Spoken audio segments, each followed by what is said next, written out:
This is VOA One The Hits.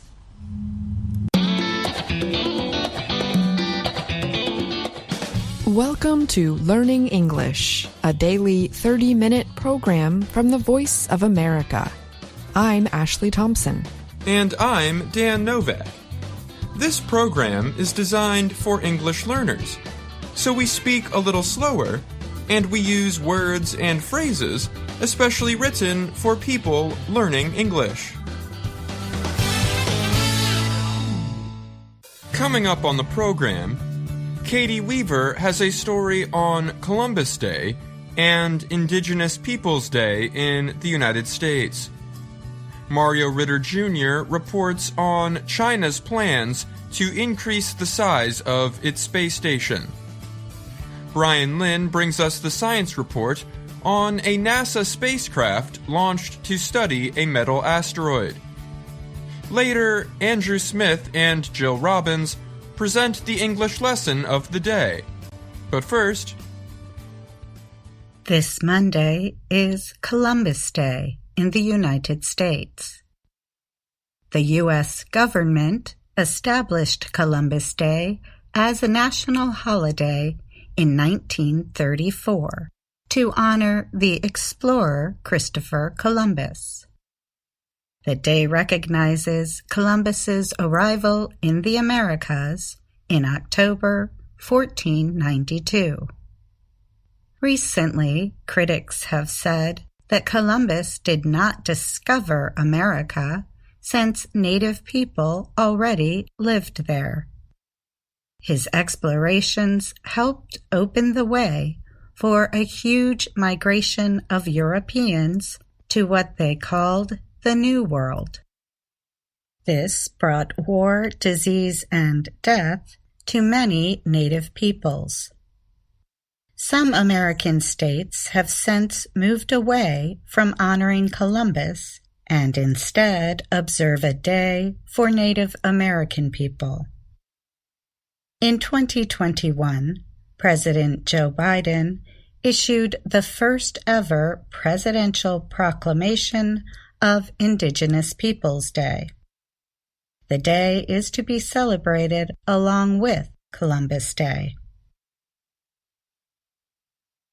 The May 2020 death of George Floyd, an unarmed black man in the state of Minnesota, led to nationwide protests against police use of force and racial injustice. Protesters directed some of their anger at statues and monuments honoring Confederate officials from the American Civil War. Many cities then removed the statues and monuments said to be connected to racial injustice, racism, and slavery. The anger led to protest attacks on memorials to Columbus around the country. Statues of the explorer were taken down in Boston, Chicago, and many other cities. In the Rhode Island capital of Providence, a statue of Christopher Columbus was also removed in June 2020. The removal came after protesters covered it with red paint and a sign reading, "Stop Celebrating Genocide." The statue was placed in storage and then purchased for about $50,000 by former Providence Mayor Joseph Paolino. After 3 years out of the public eye, the statue will return to a park in the city of Johnston, about 14 kilometers west of the capital. The statue will be officially uncovered on Monday. Johnston Mayor Joseph Polisena Jr. said people of his heavily Italian-American town are pleased to give the statue a new home. It's important, and not just for Italian Americans. It's American history. It's world history if you look at it from a historical perspective, he said.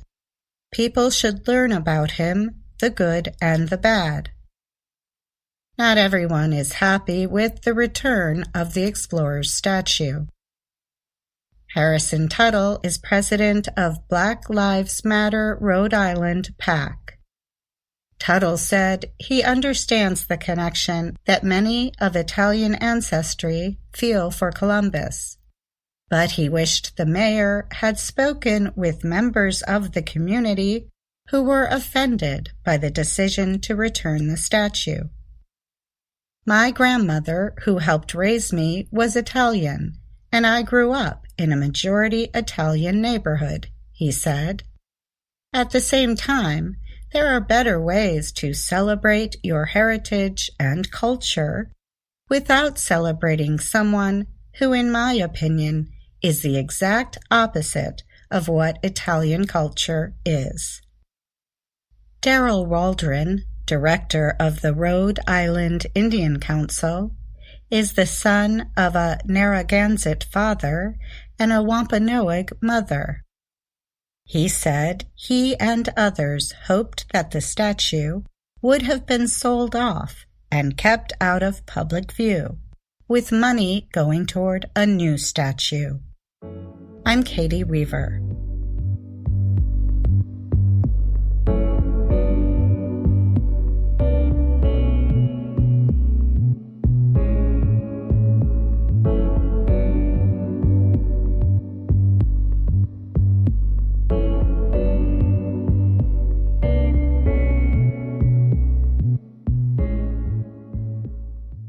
China plans to increase the size of its space station in the coming years.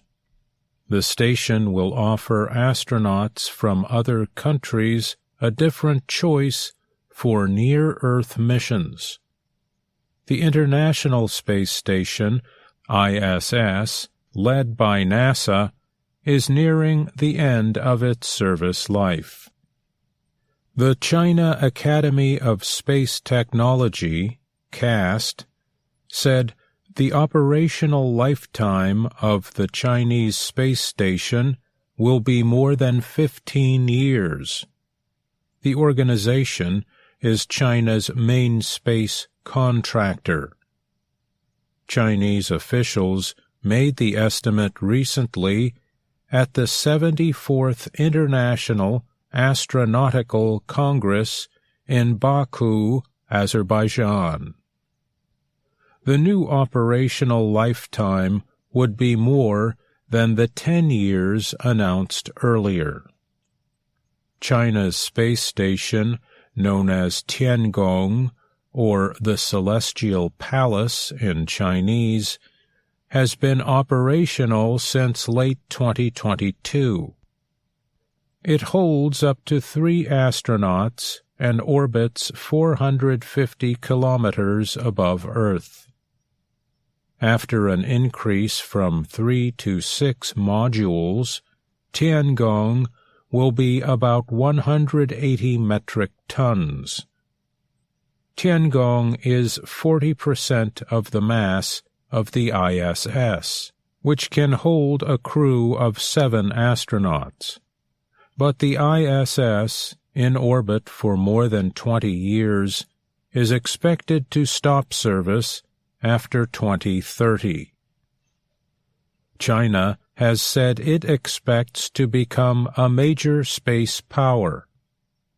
Chinese state media said last year, as Tiangong became fully operational, that China would be no slouch as the ISS headed toward retirement. State media added that several countries had asked to send their astronauts to the Chinese station. But the European Space Agency, ESA, said this year it did not have the financial or political approval to take part in Tiangong. The announcement suspended a plan that had been developed over years for a visit by European astronauts. The Global Times, a newspaper linked to the Chinese Communist Party, wrote at the time, giving up cooperation with China in the manned space domain is clearly short-sighted, which reveals that the U.S.-led camp confrontation has led to a new space race. Tiangong has become a symbol of China's growing influence and belief in its space missions. U.S. law bans China from any work, direct or indirect, with NASA. Russia is highly involved in the ISS and has similar space diplomacy plans. Russia suggested that its partners in the BRICS group, Brazil, India, China, and South Africa, could build a module for its new space station. I'm Mario Ritter, Jr.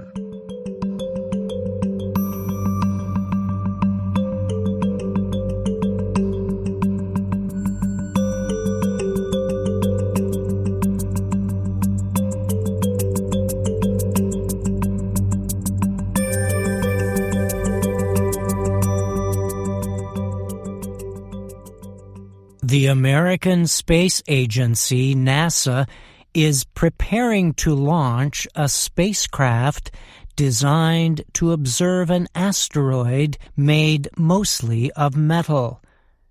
The launch of the vehicle, called Psyche, is set for October 12th from Kennedy Space Center in Florida.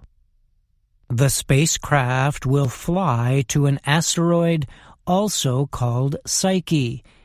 It orbits the Sun between Mars and Jupiter. NASA says the asteroid was discovered by an Italian astronomer in 1852. Since it was the 16th asteroid discovered, it is sometimes also called 16 Psyche. Psyche will be NASA's first trip or mission to an asteroid that contains a large amount of metal. Past missions explored asteroids made mostly of rock or ice. Astronomers say the asteroid Psyche is about 280 kilometers at its widest point. They believe it may be part of a center or core of a planetesimal. This is an object thought to be the metallic remains of an early rocky planet. Scientists think Psyche is made up mostly of iron and nickel, similar to Earth's center. NASA believes the asteroid could have separated during violent crashes that happened during our solar system's early creation. Scientists think data collected on the asteroid could provide new details about how rocky planets, including Earth, formed. But NASA says the object could also turn out to be something else, such as a different kind of iron-rich body that formed from metal-rich material somewhere in the solar system. The space agency expects Psyche to travel about 3.6 billion kilometers over 6 years to reach the asteroid. If the spacecraft reaches its target as planned in August 2029, it will then start orbiting the object for at least 2 years. Once in orbit, the mission team will examine data gathered by several science instruments aboard the spacecraft. Psyche will take pictures, map the asteroid's surface, and collect data on what materials are contained in the object.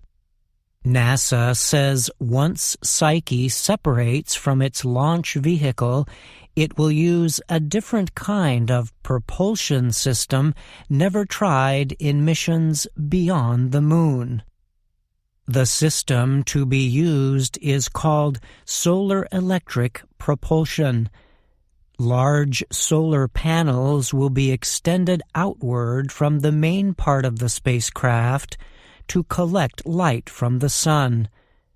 The panels then change or convert this sunlight into electricity that powers the spacecraft's thrusters.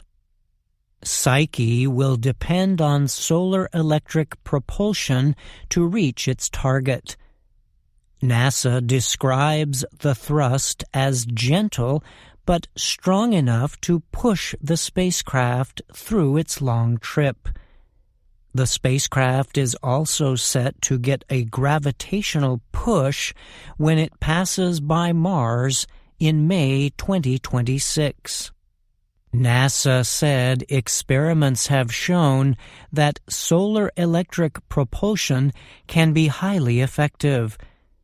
Scientists estimate Psyche's thrusters could operate nearly non-stop for years without running out of fuel. In addition, NASA says Psyche will be carrying nearly 1,000 kilograms of propellant, xenon gas, in its tanks.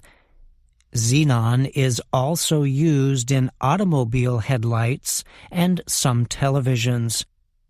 Agency engineers have estimated the mission would need to burn through about 15 times that amount of propellant if the Psyche spacecraft used traditional chemical thrusters.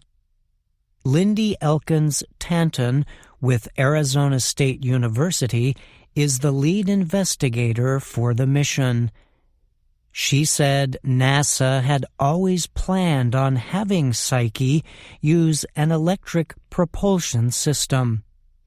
Without it, we wouldn't have the Psyche mission, Elkins Tanton said. NASA says the Psyche mission also includes a technology demonstration involving a laser-based data communications system.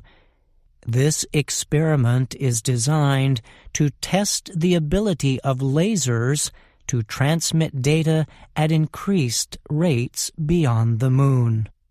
The technology to be tested in the demonstration is known as optical communications. It is meant to one day replace the radio communication systems long used by NASA to transmit data between Earth and space. NASA says a laser-based communication method will permit the agency to send and receive data faster and more effectively. I'm Brian Lynn.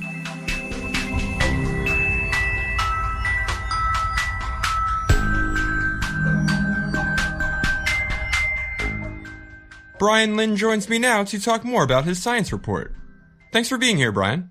Of course, Dan. Glad to be here. In this week's report, you previewed an upcoming NASA mission that will send a spacecraft to study a metal asteroid. This is one of several NASA projects involving asteroids, right? Yes. In fact, just a few weeks ago, we reported on a NASA mission that returned the first samples collected from a distant asteroid in 2020. They were dropped in the Utah desert by the OSIRIS-REx spacecraft, and about 1 year ago, the DART spacecraft crashed into an asteroid in a planetary defense experiment. And another one, the agency's Lucy spacecraft, launched about 2 years ago. It aims to observe 8 different asteroids over a 12-year period. Why do you think NASA is so interested in studying asteroids right now? Well, it does certainly seem like NASA has been putting more resources into asteroid exploration. In the case of the DART mission, space officials said it was clearly a test of whether a spacecraft could change the path of an asteroid that might threaten Earth. And that experiment showed a spacecraft can do this, and NASA plans similar tests in the future.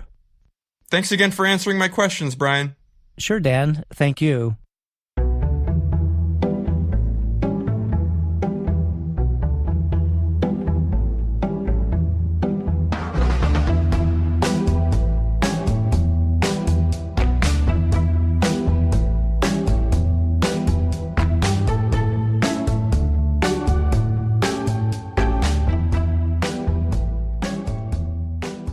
Hello, my name is Anna Mateo. And my name is Jill Robbins. And I'm Andrew Smith. You're listening to the Lesson of the Day on the Learning English podcast. Welcome to the part of the show where we help you do more with our series, Let's Learn English. This series shows Anna Mateo in her work and life in Washington, D.C. In Lesson 18, Anna tries something new at work, reading the news. Her boss, Miss Weaver, is coaching her on how a professional journalist should read. She wants Anna to give the facts without showing any emotion. But we all know Anna. It's hard for her to do that because she becomes so excited about each story she reads. Let's hear some of the lesson. Hello from Washington, D.C. Today at work, I am reading the news for the first time. I am really nervous, but my boss, Ms. Weaver, is here to help me. Now, Anna, remember, when we read the news, we are always reading facts. We never show our feelings. Sure thing, Ms. Weaver. Great. Are you ready? Yes. Okay. Let's try the first story. Hello, and welcome to The News. A new book is very popular with children and families. This is it. It is about a lost duckling. The duck's mother cannot find him. Stop. Anna, when you say the words duck and duckling, you look really sad. I do? Yes. Sad is a feeling. Sad is not a fact. Sorry. Let me try again. I see. Ms. Weaver is trying to teach Anna to read objectively. That means to tell the facts without adding your own feelings. Anna shows her feelings both in her face and in her voice. Andrew, you know, our listeners might think the opposite of the adjective objective is subjective. In some cases, that's true. But there's another word we use when we talk about reporting news. When someone presents the news in a way that makes it seem worse or more shocking than it really is, we call it sensationalist. Subjective means we show our personal feelings or opinions about something. When we do that with the news and make everything seem terrible, you would call it sensationalist. Now I see why Ms. Weaver wants Anna to read the news objectively. Yes, we've all seen what happens when the news is sensationalized. People get worried. So Anna gives it another try. Let's listen and see if she can do it better the next time. Okay, she's trying again. And go. Hello, and welcome to The News. A new book is very popular with children and families. This is it. It is about a lost duckling. The duck's mother cannot find him, but a family gives him a home. Stop. Anna, you are doing it again. This story is very sad. Well, that didn't go so well. Did you notice that Anna changed the way she said one word, him? The second time she read it? Listen to that again. The duck's mother cannot find him. I think that's because she's feeling so strongly about the story.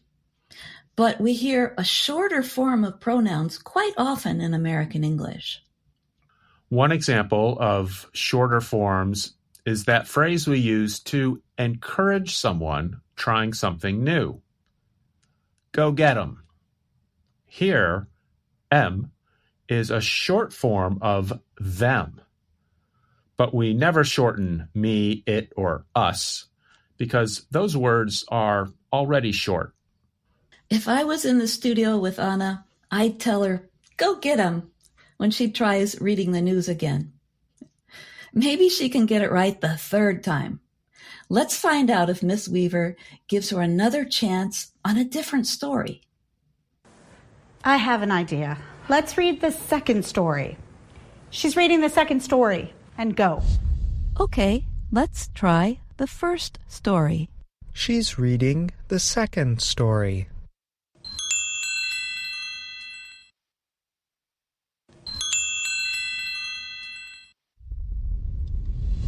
Hello, and welcome to the news. In Indiana, a grandmother is the first 80-year-old woman to win the race car 500. That is awesome. Stop. Anna, please. No feelings. Right. But it is awesome that an 80-year-old grandmother wins a car race. Just the facts, Anna. Right. Hello, and welcome to the news. In Indiana, a grandmother is the first 80-year-old woman to win the race car 500.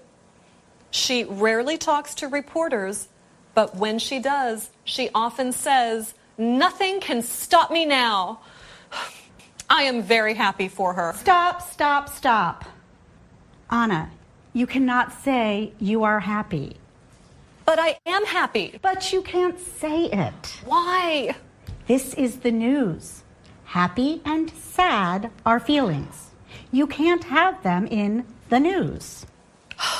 Okay, I got it. There's another useful expression. Anna says, I got it, to show she understands Ms. Weaver. It's a little informal, and it's a shorter form of I have got it. If you listen to the rest of the story, you'll find that she finally does understand what Miss Weaver's trying to teach her. And her boss uses the same expression, too. What can I do, Ms. Weaver? Take out my feelings and put them here on the news desk? Yes, that's right. Now you've got it. Once again, I'm Andrew Smith, and you're listening to the Lesson of the Day on the Learning English podcast. To review, we've learned some short forms for pronouns like im or em. Can you think of any others, Andrew? There are situations when I don't know someone's gender. That is, I don't know if they are male or female. So I say something like, I'll give it to him. I think there's just enough time for a little chant with our reduced pronoun forms. Are you ready, Jill? Let's give it to him. Listeners, try to repeat after we say the lines. Can you find him?